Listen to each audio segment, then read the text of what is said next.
सारे के सारे साथियों को नमस्कार। फिर से स्वागत है आप सारे के सारे साथियों को एक नए दिन कार्डियोलॉजी की दुनिया में। कार्डियोवैस्कुलर सिस्टम पढ़ रहे हैं अपन, जिसमें से कार्डियो को अपन भूल चुके हैं, बोले तो बाद में इसको पढ़ाया जाएगा। पहले अपन वैस्कुलर सिस्टम के बारे में बात कर रहे हैं। वैस्कुलर सिस्टम को 8 पार्ट के अंदर डिवाइड किया गया है, जिसमें लास्ट लेक्चर में पहला पार्ट आर्टरी, उसकी स्ट्रक्चर, सबसे लार्जेस्ट आर्टरी, ये सारा कुछ मैं आपको पढ़ा चुका हूं। आज अपन दूसरा पार्ट स्टार्ट करने वाले हैं, बोले तो वैस्कुलर सिस्टम का पार्ट नंबर 2, और उस पार्ट नंबर 2 का नाम है वेन। यानी अपन आज पढ़ने वाले हैं आज के लेक्चर में नेक्स्ट पार्ट, बोले तो पार्ट नंबर 2, और जिसका नाम है वेन। तो वेन के अंतर्गत यदि अपन बात करें, सबसे पहले वेन की परिभाषा, जैसे लास्ट लेक्चर में अपन ने आर्टरी की परिभाषा के बारे में जाना था, तो 2 परिभाषा होना संभावित है। परिभाषा नंबर 1, वह ब्लड वेसल जो टिश्यू से निकलकर हार्ट पर खत्म होती है वेन कहलाती, या फिर वह ब्लड वेसल जो डीऑक्सीजनेटेड ब्लड को कैरी करती है वेन कहलाती है। तो कौन सी परिभाषा ज्यादा उचित होगी? तो आंसर है परिभाषा नंबर 1। बोले तो वह ब्लड वेसल जो टिश्यू से निकलती है और हार्ट पर खत्म होती है वेन कहलाती। जैसा कि आपको शुरुआती लेक्चर के अंदर बता दिया था किस तरीके से वेन कहां से निकलती है और कहां पर खत्म होती है।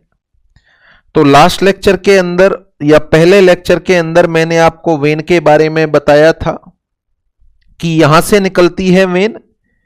सबसे पहले यहां से निकलती है वीनस कैपिलरीज, यहां से निकलती हैं छोटी छोटी सी कैपिलरीज, जिनको अपन बोलते हैं वीनस कैपिलरीज, और वीनस कैपिलरीज आपस में मिलकर बना लेती हैं वेन्यूल।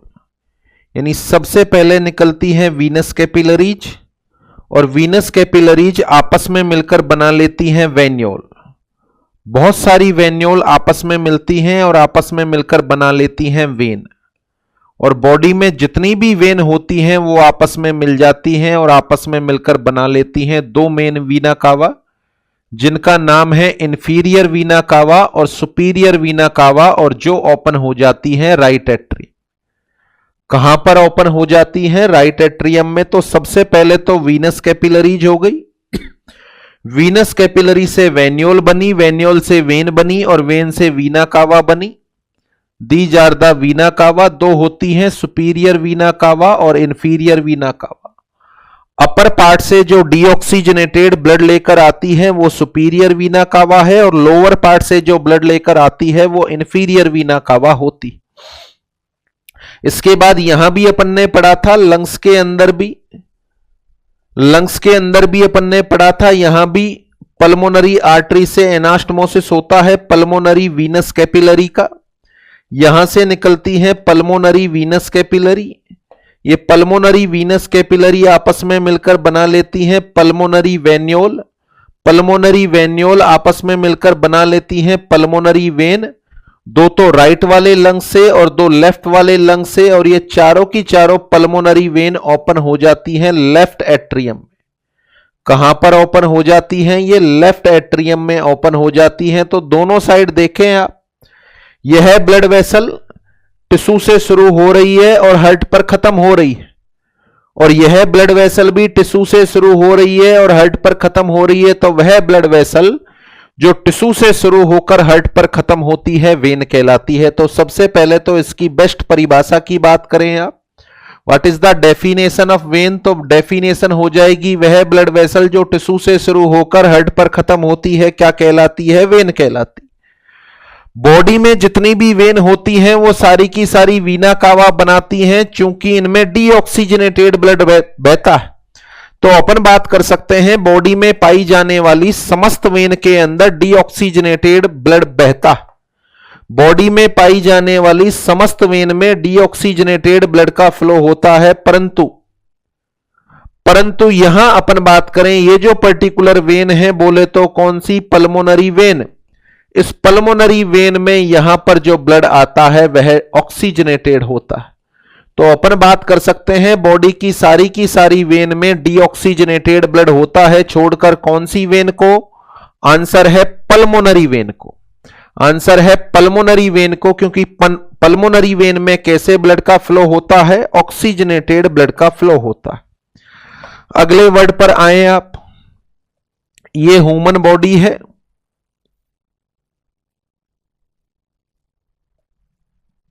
ये ह्यूमन बॉडी।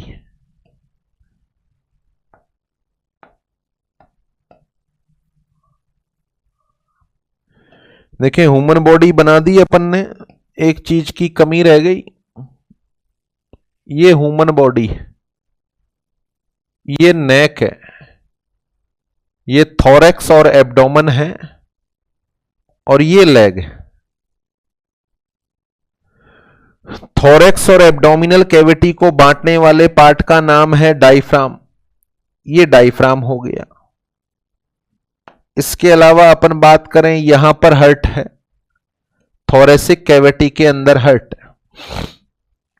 पूरी बॉडी से डीऑक्सीजनेटेड ब्लड आता है, तो यहां अपन लेग से बात करें, लेग से डीऑक्सीजनेटेड ब्लड लाने वाली इन पर्टिकुलर वेन का नाम होता है ग्रेट सिफेनस वेन।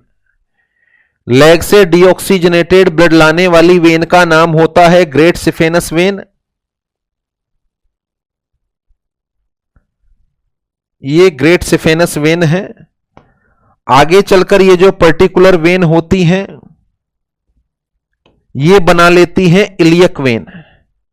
ये ग्रेट सिफेनस वेन आगे चलकर बना लेती हैं इलियक वेन, और फिर ये जब आपस में मिलती हैं तो यहां पर बनती है इंफीरियर वीना कावा। इनके मिलने से बनती है इंफीरियर वीना कावा। ये इंफीरियर वीना कावा हो गई। इंफीरियर वीना कावा आगे बढ़ती है, डायफ्राम को भेदती है, थोरेसिक कैविटी में जाती है, और फिर ये ओपन हो जाती है राइट एट्रियम। कहां ओपन हो जाती है? राइट एट्रियम में। तो ये तो इंफीरियर वीना कावा हो गई। इसके साथ यहां से जो वेन आती है, हेड एंड नेक से जो वेन आती है और अपर लिम्ब से जो वेन आती है, ये बना लेती है ब्रेकियोसिफेलिक वेन। यहां से बना लेती है ब्रेकियोसिफेलिक वेन, और दोनों साइड की ब्रेकियोसिफेलिक वेन आपस में मिलकर बना लेती हैं सुपीरियर वीना कावा। तो दोनों अपर लिम्ब से और हेड एंड नेक से तो बनती है सुपीरियर वीना कावा, और दोनों लेग से एब्डोमिनल कैविटी से बनती है इंफीरियर वीना कावा। तो देखें यहां पर यह निर्माण हो रहा है सुपीरियर वीना कावा का। यह निर्माण हुआ, और निर्माण होने के बाद सुपीरियर वीना कावा यहां ओपन हो गई, और यह निर्माण हो रहा है इंफीरियर वीना कावा का। तो मैक्सिमम ब्लड इंफीरियर वीना कावा यहां पर ला रही, मैक्सिमम ब्लड इंफीरियर वीना कावा यहां पर ला रही है। तो यहां एक क्वेश्चन बनता है कि बॉडी की लार्जेस्ट वेन का नाम बताओ।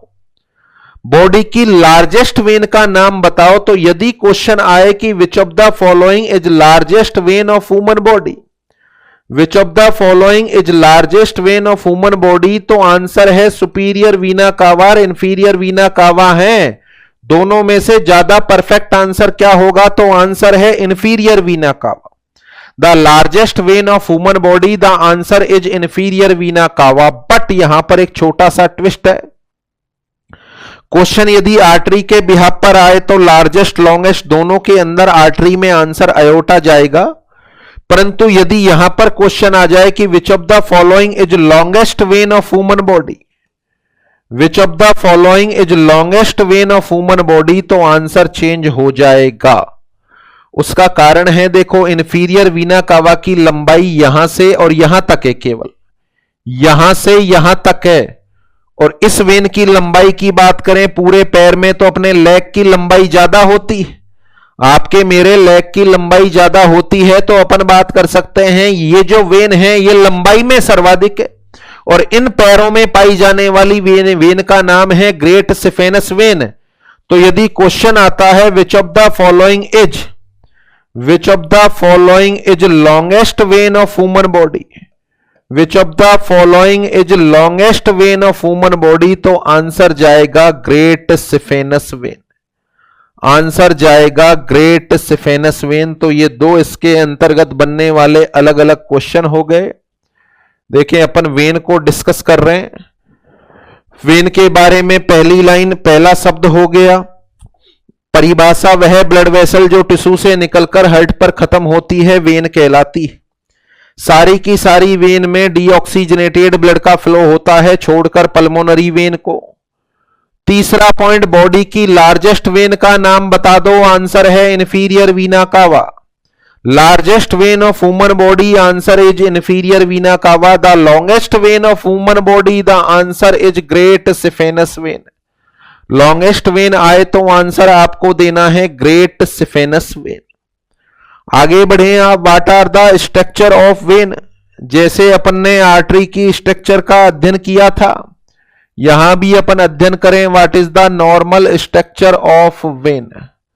तो देखें, इसके अंदर ध्यान रखना है आपको, जितनी लेयर अपन ने आर्टरी में पढ़ी थी उतनी ही लेयर वेन की होती, यानी वेन की स्ट्रक्चर लगभग आर्टरी के समतुल्य होती। वेन की स्ट्रक्चर लगभग आर्टरी के समतुल्य होती है। जो आर्टरी में अपन ने पढ़ा है सेम स्ट्रक्चर वेन की होती है। तो यहां पर अपन स्ट्रक्चर को ना पढ़कर बेसिक तौर पर बात कर लें, अंतर दोनों में क्या बेसिक अंतर होता है। दोनों में क्या बेसिक अंतर होता है। फॉर एग्जाम्पल के लिए ये हेपेटिक आर्टरी है तो वो हेपेटिक वेन है। लीवर में जाने वाली ये हेपेटिक आर्टरी हो गई, इसको अपन मान लें आर्टरी।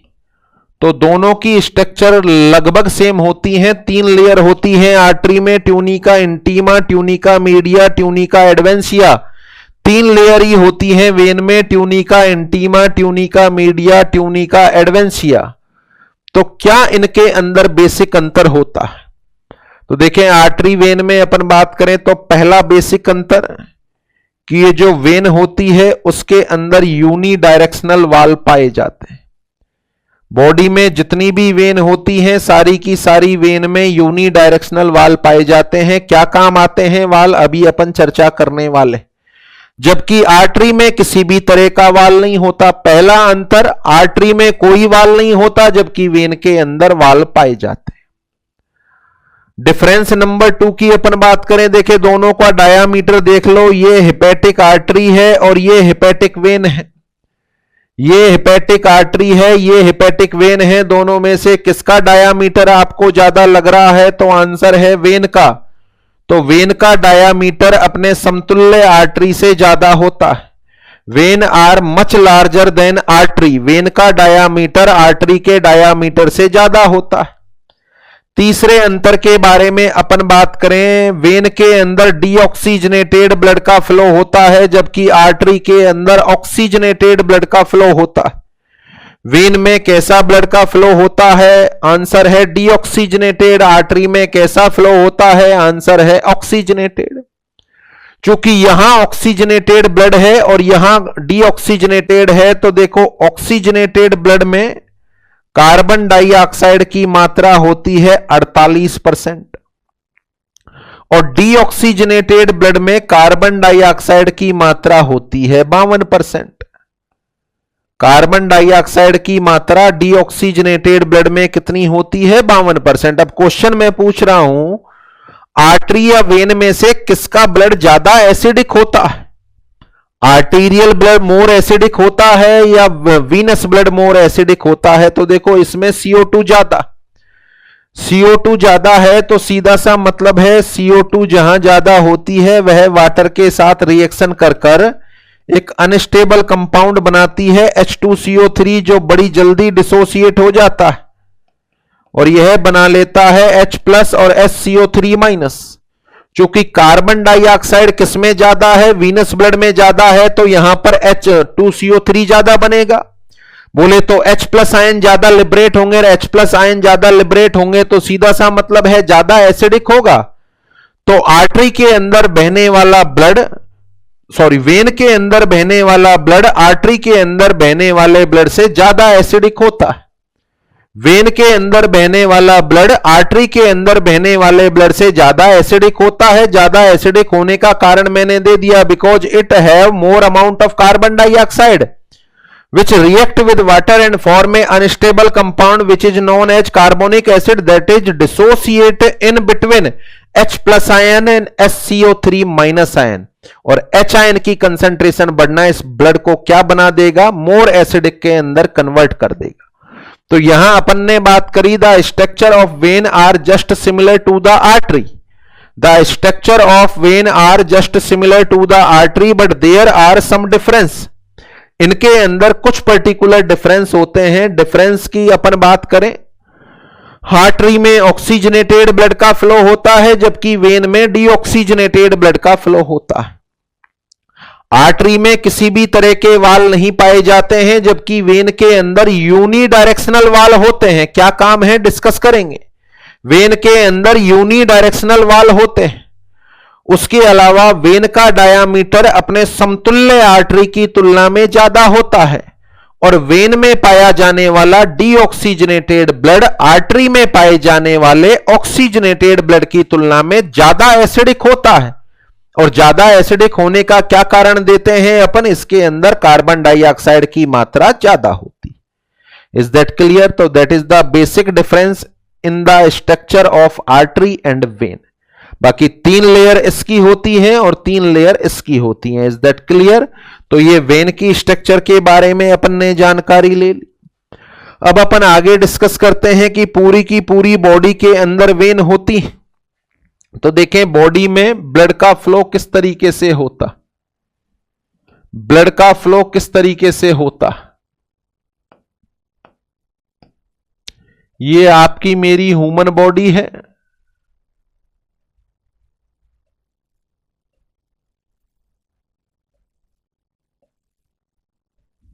ये आपकी मेरी ह्यूमन बॉडी है। ये अपना हार्ट है। हार्ट से निकलता है ऑक्सीजनेटेड ब्लड। ये ऑक्सीजनेटेड ब्लड निकला, बॉडी के ऑर्गन को सप्लाई हो गया, पैरों तक सप्लाई हो गया मान के चले। चूंकि यह ब्लड सप्लाई हो गया, ऑक्सीजनेटेड ब्लड आर्टरी के माध्यम से सप्लाई हुआ, तो जो सप्लाई हुआ है वो वापस भी आएगा और ये जो ब्लड सप्लाई हुआ है वह वापस आता है वेन के द्वारा। तो यहां से वेन के द्वारा यह ब्लड वापस आता है। और चूंकि अभी अभी अपन ने पढ़ा है कि वेन में पाए जाते हैं यूनिडायरेक्शनल वाल्व, तो ये ब्लड वापस आता है वेन के माध्यम से और वेन में होते हैं यूनिडायरेक्शनल वाल्व। तो देखें कौन कौन सी ब्लड वेसल हैं जो इस ब्लड को वापस लाती हैं। आंसर है इंफीरियर वीना कावा और सुपीरियर वीना कावा। हेड एंड नेक और अपर लिम्ब से बनती है सुपीरियर वीना कावा और एब्डोमिनल कैविटी और लोअर लिम्ब से ब्लड लाती है इंफीरियर वीना कावा। तो जितना ब्लड अपना हार्ट पंप करके बॉडी के ऑर्गन को पहुंचाता है, सारे के सारे को वापस भी मंगा लेता है। वापस कौन से चेंबर में आता है, राइट एट्रियम। वापस कौन से चेंबर में आता है, राइट एट्रियम में। तो ये सारा का सारा ब्लड जो राइट एट्रियम में आ रहा है, ब्लड गया और उसके बाद वापस आया, तो वापस आने वाले ब्लड के लिए शब्द इस्तेमाल करेंगे अपन रिटर्न। और वेन के द्वारा लाया जाने वाला सारा का सारा ब्लड, वेन के द्वारा लाया जाने वाला सारा का सारा ब्लड, इसके लिए शब्द इस्तेमाल करेंगे अपन वीनस रिटर्न। इसके लिए शब्द इस्तेमाल करेंगे अपन वीनस रिटर्न। तो what is the venous return या VR? The total amount of blood which are carried by superior vena cava and inferior vena cava is known as VR. The total amount of blood which are carried by superior vena cava and inferior vena cava is known as VR.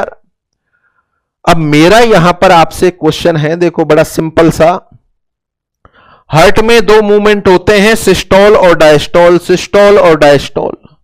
जब heart systole करता है तो blood जाता है artery में और artery में pressure create होता है। इस प्रेशर की वजह से यह बॉडी के पार्ट को सप्लाई हो जाता है।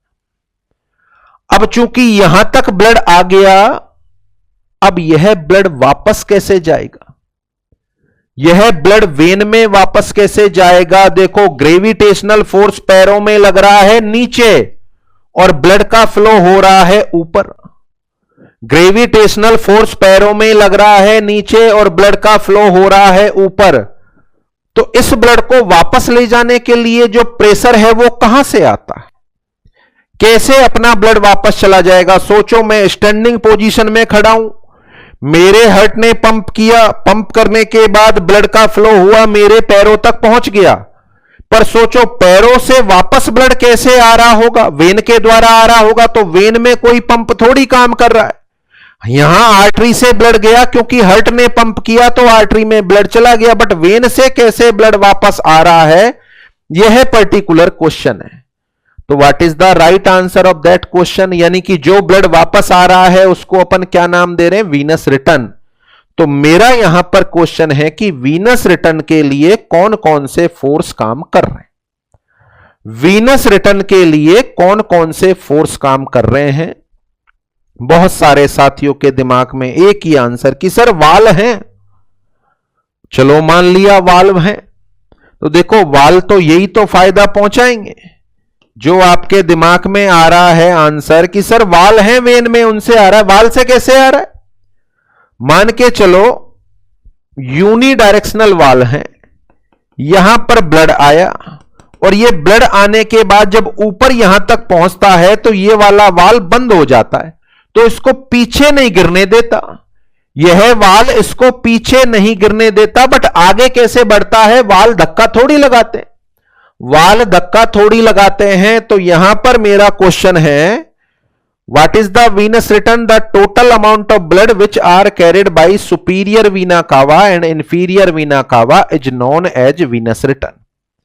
What are the factor which are responsible for venous return, venous return को मेंटेन रखने वाले फैक्टर्स का नाम बताइए।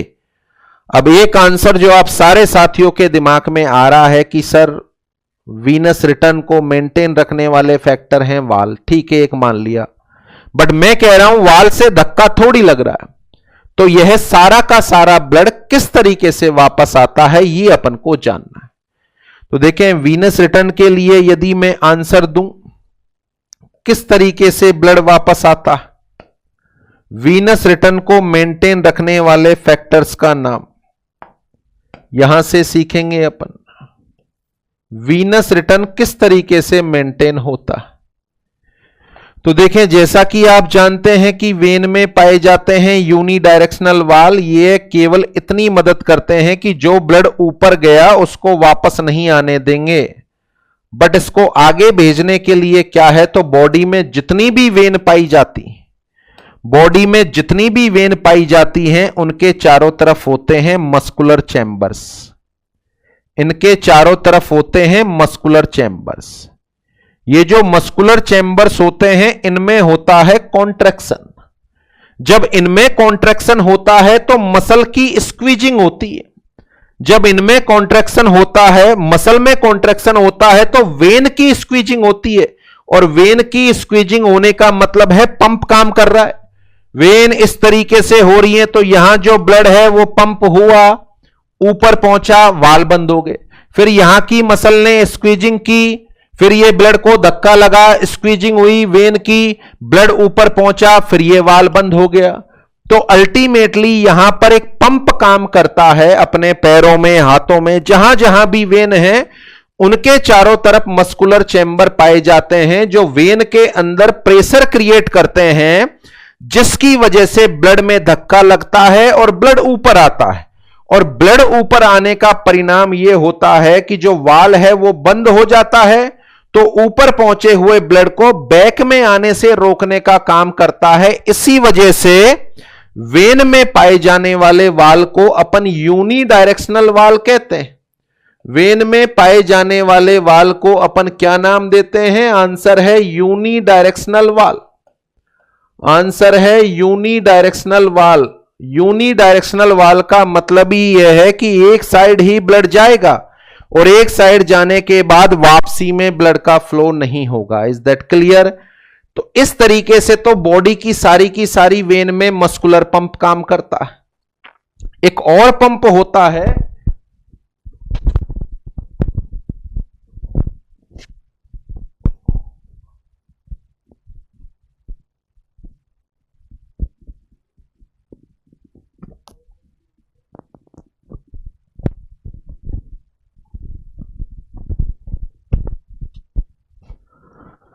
Sorry for inconvenience.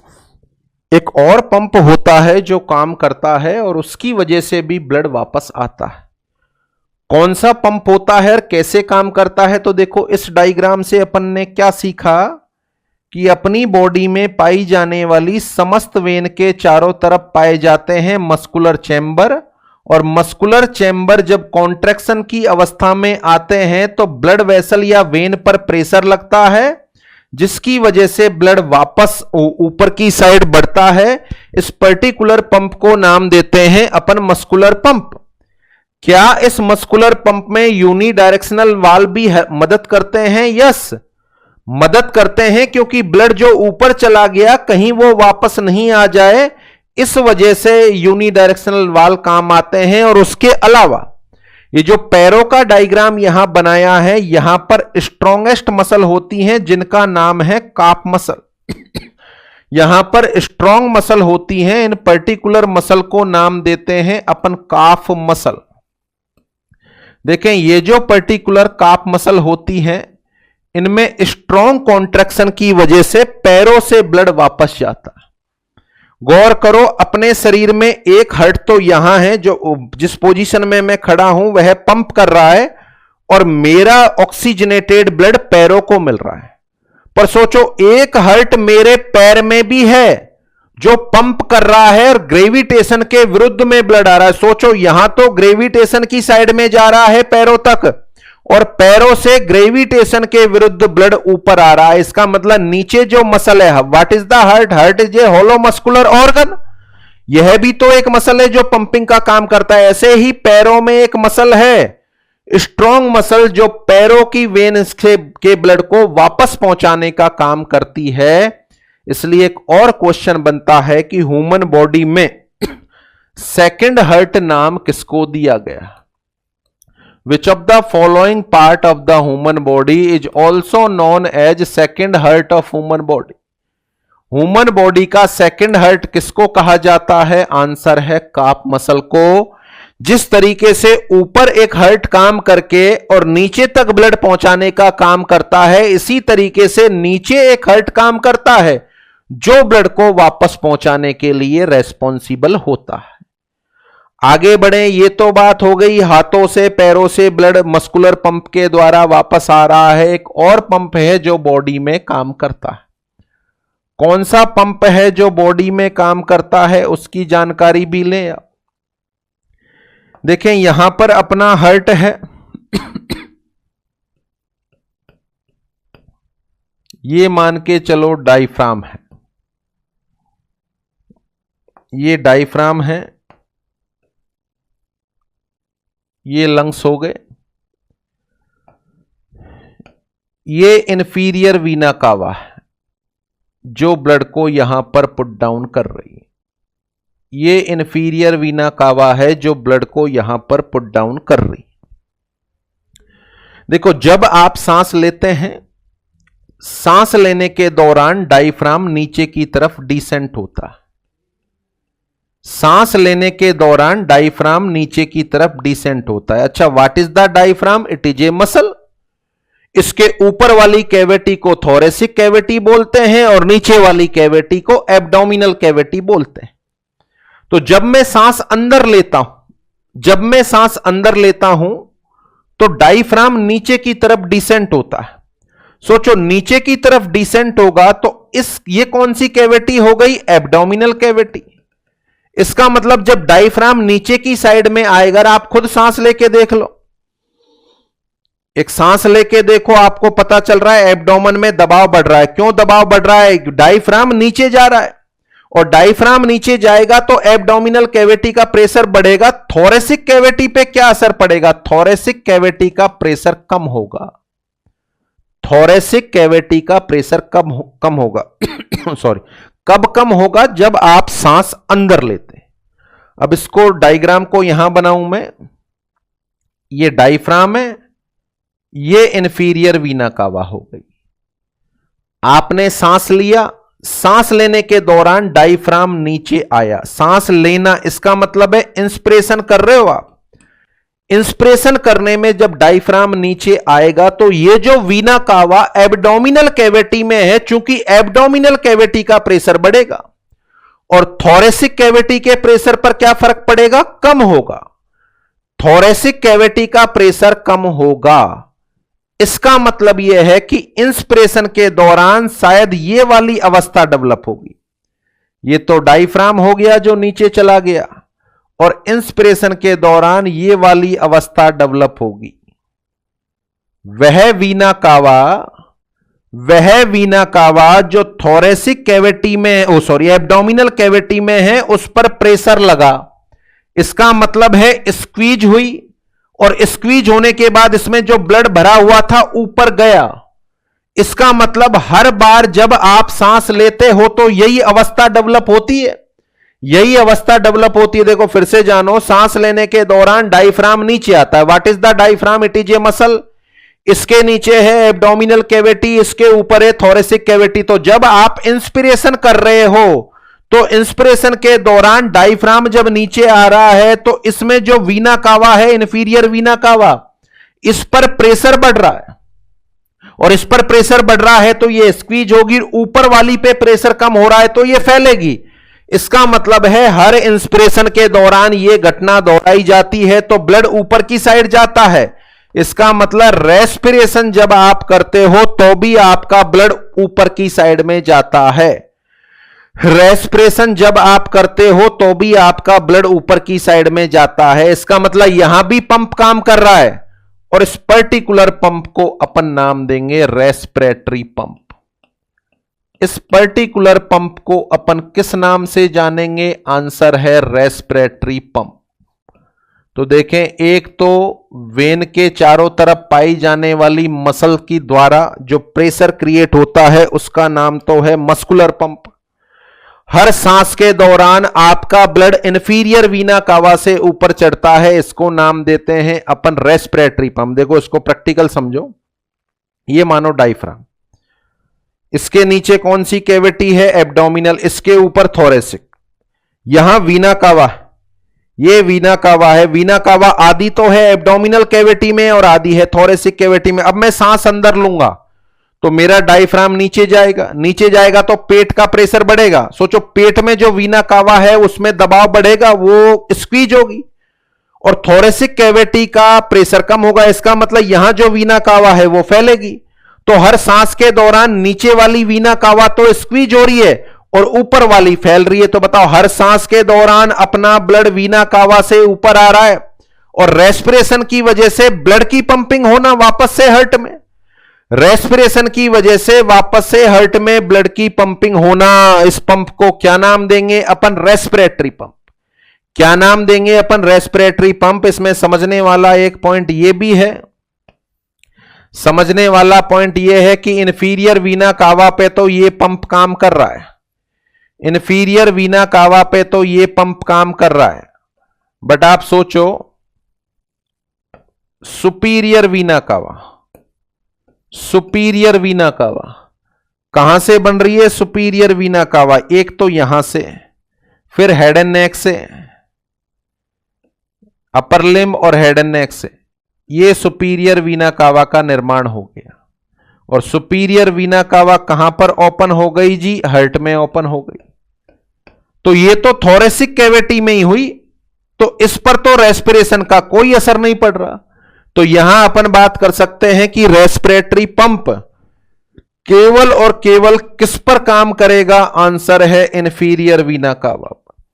Respiratory pump केवल और केवल किस पर काम करेगा? आंसर है इंफीरियर वीना कावा पर। तो इस तरीके से अपना हार्ट जब ब्लड को पंप करके शरीर के ऑर्गन तक पहुंचा देता है, पहुंचाने के बाद वेन में पाए जाने वाला जो ब्लड होता है उसको जो वापस लाया जाता है, वो वापस लाए जाने वाले ब्लड को अपन नाम देते हैं वीनस रिटर्न। वापस लाए जाने वाले ब्लड को क्या नाम देते हैं अपन? Venous return. तो अपन जो पॉइंट डील करने वाले हैं उस पॉइंट का नाम है वीनस रिटर्न। सबसे पहले तो इसकी परिभाषा सुन लो। What is the venous return? The total amount of blood which are carried by superior vena cava and inferior vena cava. The total amount of blood which are carried by superior vena cava and inferior vena cava is known as venous return. ये जो venous return है ये maintain कैसे रहता है, कौन है जो सारे के सारे ब्लड को वापस लाता है? तो वापस लाने में मददगार मसल के द्वारा काम करने वाला पंप जिसका नाम है मस्कुलर पंप।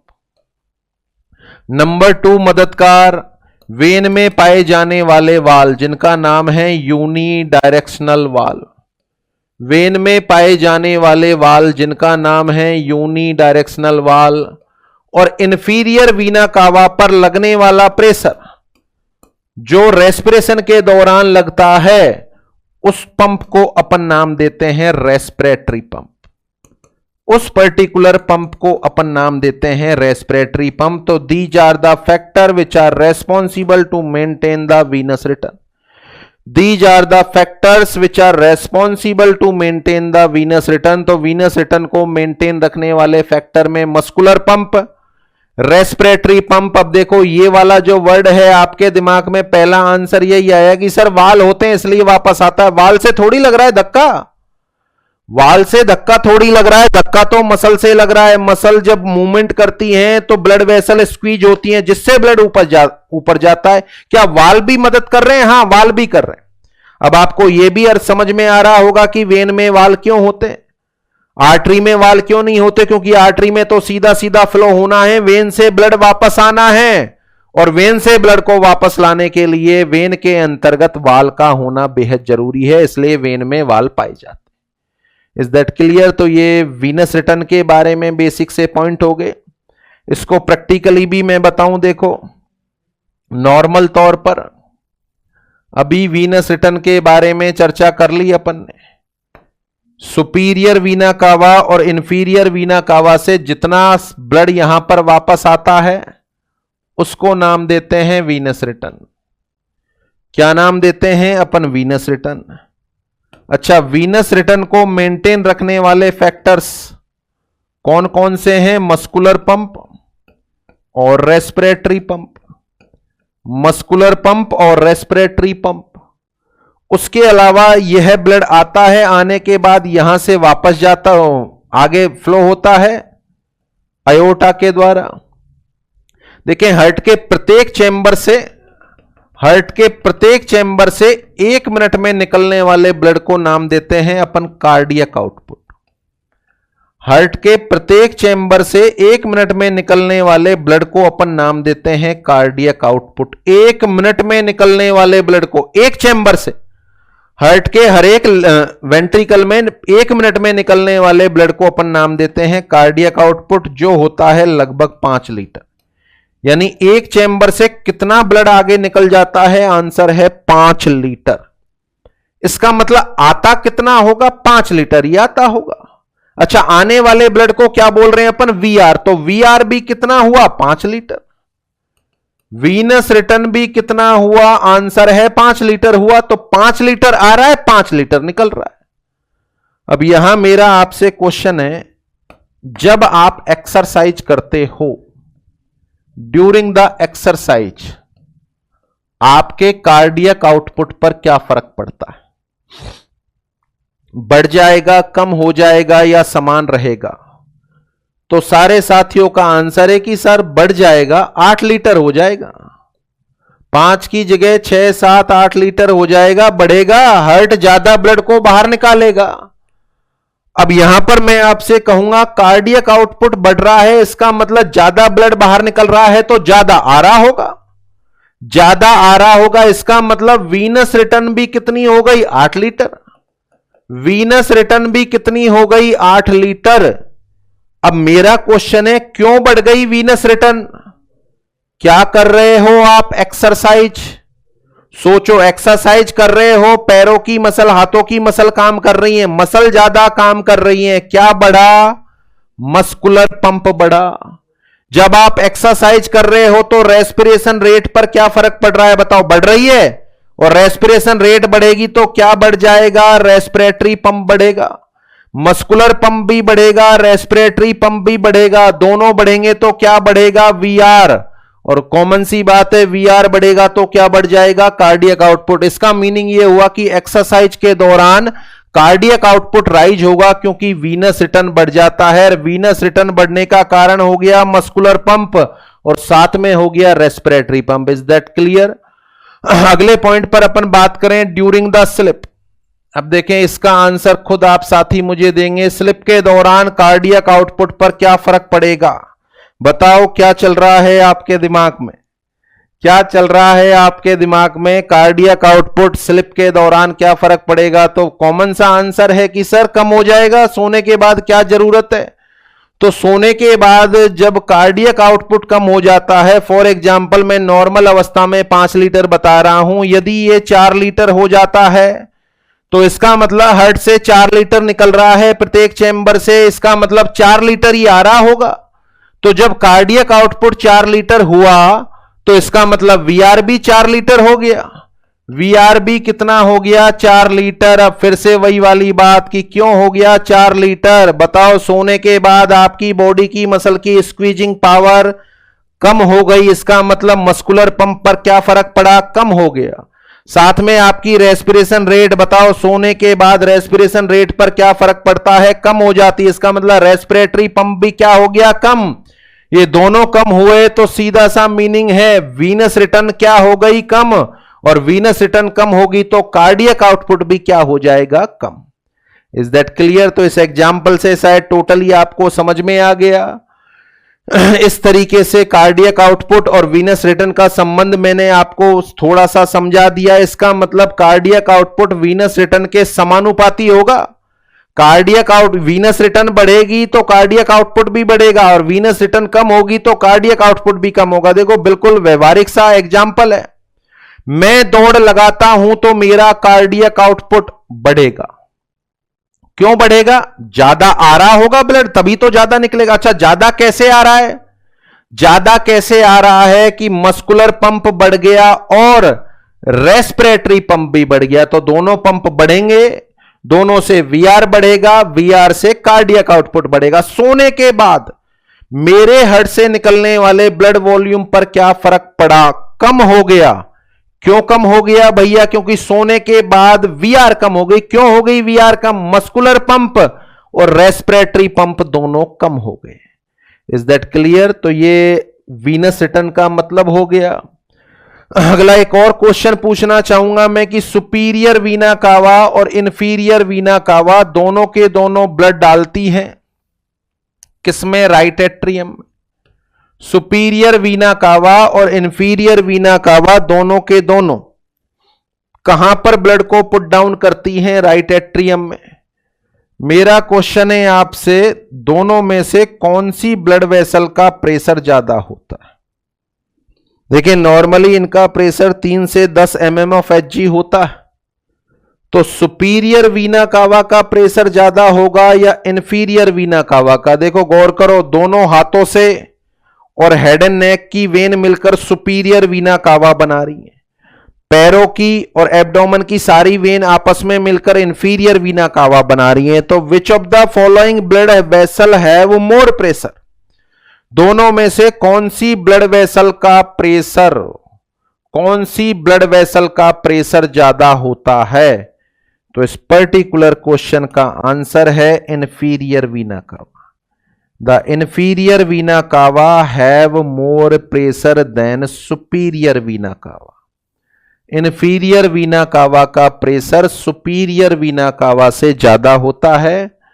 उसका कारण भी है, देखो सुपीरियर वीना कावा पर केवल और केवल मस्कुलर पंप काम करता है, जबकि इंफीरियर वीना कावा पर मस्कुलर पंप भी काम करेगा और रेस्पिरेटरी पंप भी काम करेगा। अभी समझाया कि रेस्पिरेटरी पंप केवल और केवल इंफीरियर वीना कावा पर काम करता है, केवल और केवल इंफीरियर वीना कावा पर काम करता है। तो सुपीरियर वीना कावा और इंफीरियर वीना कावा में से किसका प्रेशर ज्यादा होता है? आंसर है inferior vena cava. Is that clear? इसके अलावा एक और क्वेश्चन जो आपके एग्जाम में आया हुआ, एक और क्वेश्चन जो आपके एग्जाम में आया हुआ है, क्वेश्चन है कि कौन से पार्ट को रिजर्वायर ऑफ ब्लड भी कहा जाता है? कौन से पार्ट को रिजर्वायर ऑफ ब्लड भी कहा जाता है? ऑप्शन में थे हार्ट, आर्टरी और वेन। हार्ट, आर्टरी और वेन, किसको आप रिजर्वायर ऑफ ब्लड के नाम से जानते हैं? देखें, यदि क्वेश्चन में इस तरीके से आए, विच of the following is reservoir of blood, option में हो एट्रियम और वेंट्रिकल, आंसर देना है एट्रियम। एट्रियम बॉडी के ऑर्गन को ब्लड नहीं पहुंचाते, वेंट्रिकल पहुंचाता है, तो एट्रियम रिजर्वायर का काम करते हैं। एट्रियम कॉन्ट्रैक्शन ना भी करें तो भी कोई फर्क नहीं पड़ेगा, आगे समझाऊंगा मैं आपको। एट्रियम यदि कॉन्ट्रैक्शन छोड़ भी दे तो भी कोई फर्क नहीं पड़े, वेंट्रिकल कॉन्ट्रैक्शन होना चाहिए। तो रिजर्वायर में यदि इसके चेंबर आए तो आंसर है एट्रियम, परंतु क्वेश्चन ने कहा निम्न में से किसको रिजर्वायर ऑफ ब्लड के नाम से भी जाना जाता है? ऑप्शन थे आर्टरी, वेन और हार्ट। रिजर्वायर ऑफ ब्लड कौन होगा? ऑप्शन ये थे इसमें, आर्टरी, वेन और हार्ट। अब देखें, बहुत सारे साथी इसको टिक करके आए कि हार्ट ही होता होगा। कितना सा ब्लड आता है हार्ट में? एमएल लगभग 120 से 130 ml पर बीट में आता है। एक बीट में यदि एक क्षणिक सेकंड में अपन बात करें तो हार्ट में टोटली अपन बात करें तो 200 ml से ज्यादा ब्लड नहीं होता, और शरीर में तो 5 लीटर ब्लड है। तो 5 लीटर में से 200 ml यदि इसमें मौजूद है तो क्या ज्यादा है?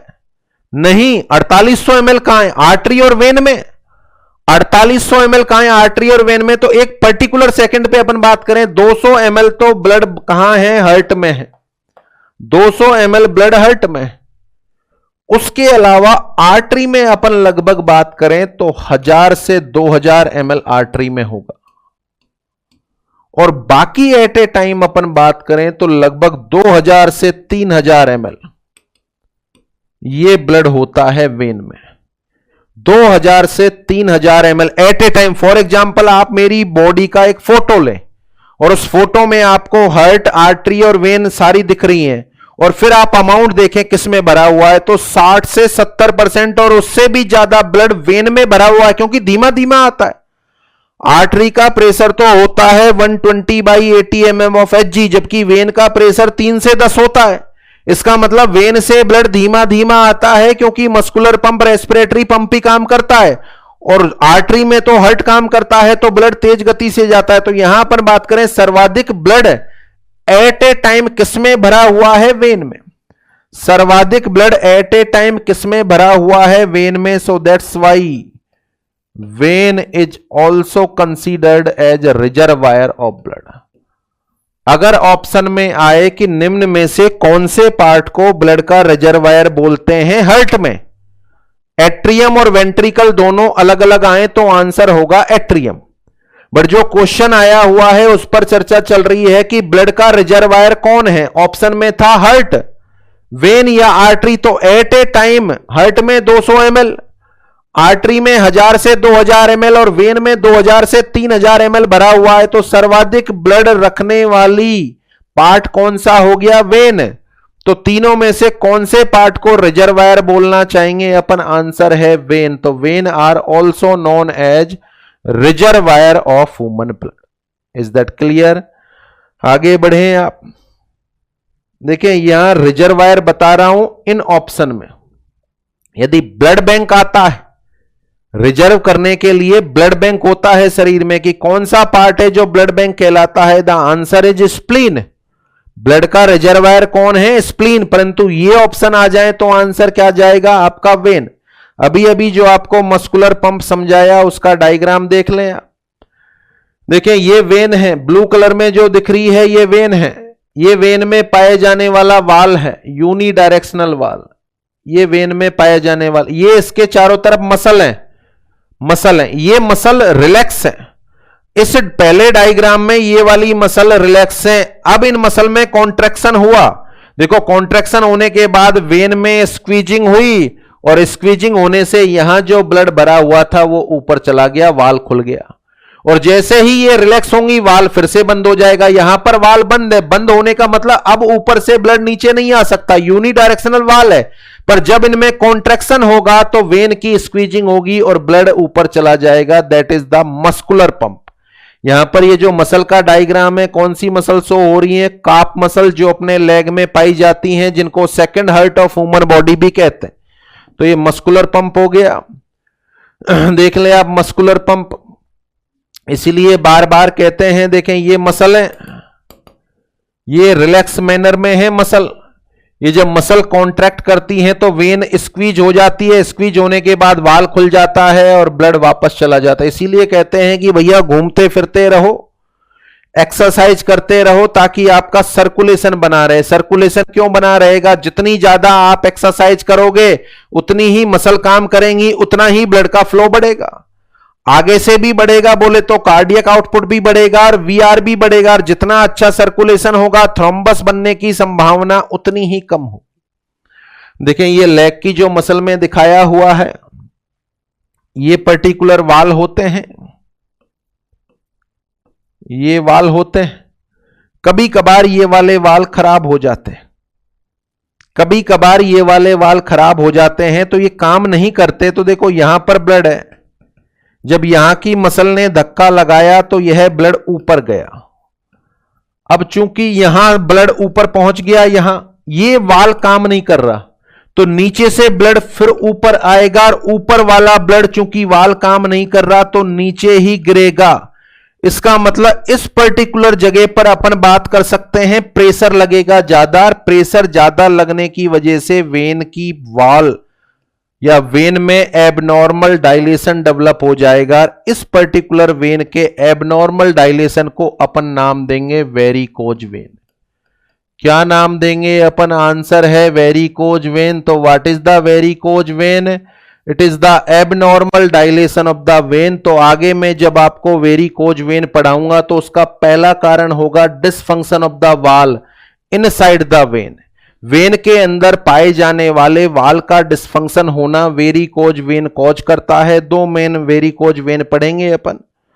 एक तो लॉन्ग टाइम स्टैंडिंग पोजीशन में रहने वाले कैंडिडेट में, बोले तो हम जैसों के अंदर डेवलप हो जाती है वेरिकोज वेन इन लेग, जो काफी कॉमन होती है। इसका रिस्क फैक्टर होता है long time standing position.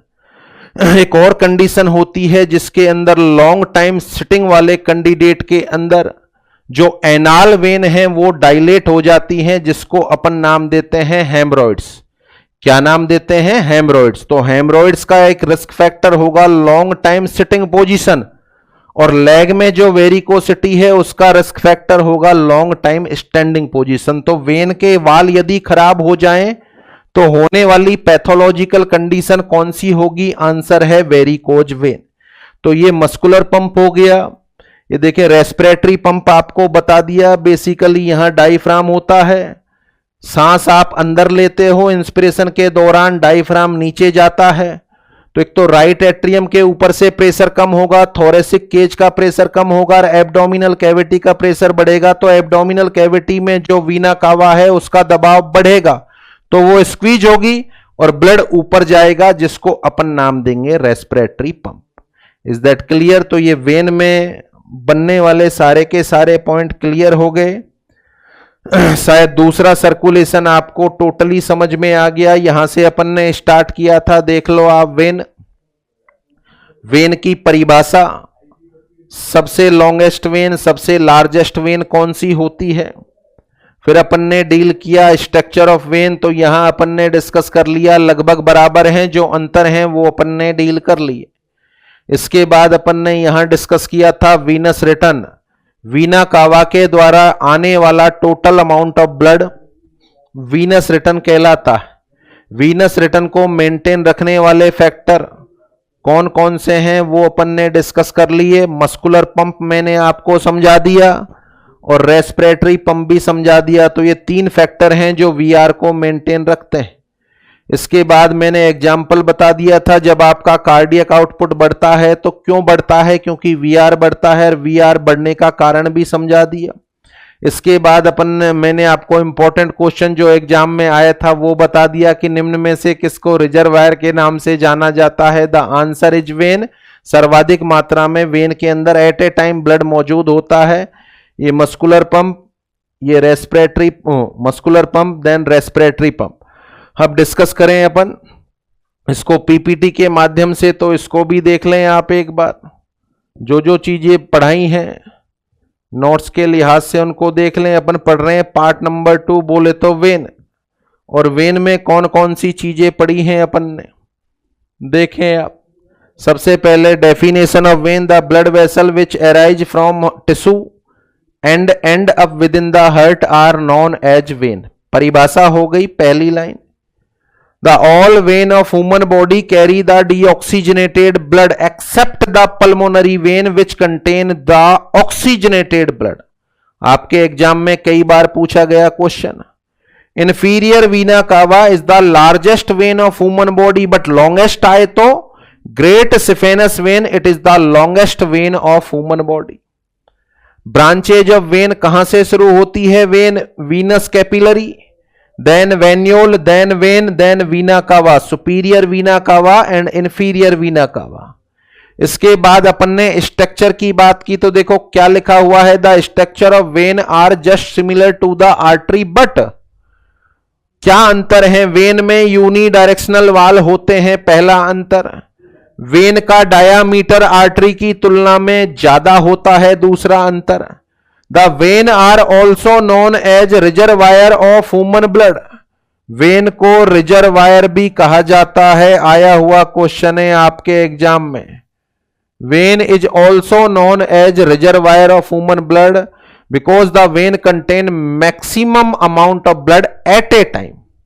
When carry deoxygenated blood, जबकि आर्टरी में ऑक्सीजनेटेड होता है। चूंकि डीऑक्सीजनेटेड में कार्बन डाइऑक्साइड ज्यादा है, तो वेन में पाए जाने वाले ब्लड में अपन एसिड की बात करें तो यह ज्यादा एसिडिक होगा, ज्यादा H+ आयन इसमें मिलेंगे। इसके बाद सबसे इंपॉर्टेंट पॉइंट जो पिछले लेक्चर में आर्टरी में मैंने आपको पढ़ाया था, PR पेरीफेरल रेजिस्टेंस, और यहां पर मैंने पढ़ाया है VR। VR बोले तो वीनस रिटर्न, VR बोले तो वीनस रिटर्न। तो देखें वीनस रिटर्न में क्या पढ़ा, परिभाषा देखें, the total amount of blood which are carried by superior vena cava and inferior vena cava and put down into right atrium is known as venous return. The factor which are responsible to maintain the venous return are muscular pump, जो अच्छे से बता दिया, respiratory pump, देखें लिखा हुआ, it only work upon inferior vena कावा not on superior vena cava and uni directional वाल। देखें इंपॉर्टेंट क्वेश्चन, काफ मसल, सारा कुछ बता दिया, are also known as second heart of human body. Calf muscle are also known as second heart of human body.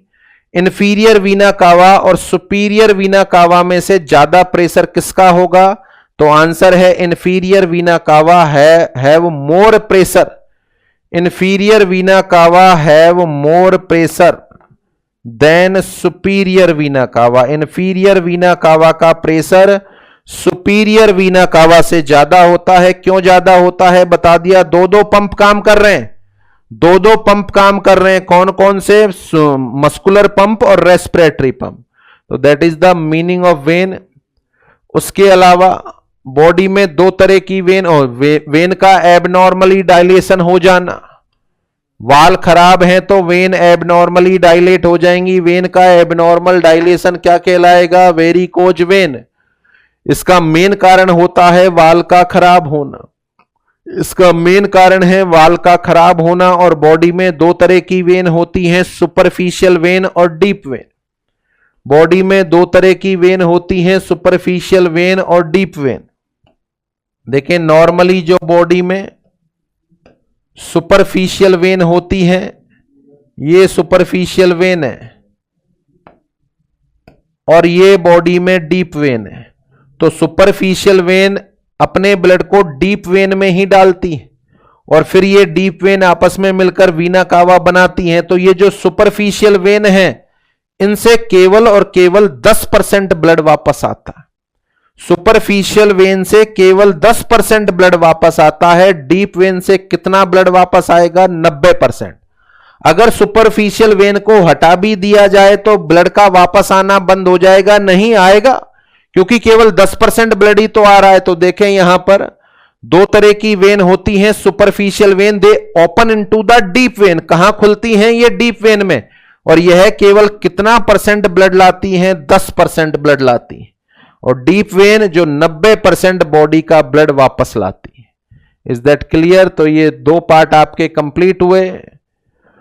दो part में अपन ने बात कर ली। सबसे पहला पार्ट अपन ने बात कर ली आर्टरी, और दूसरा पार्ट हो गया वेन। 8 पार्ट में बांटकर अपन सर्कुलेशन को पढ़ रहे हैं।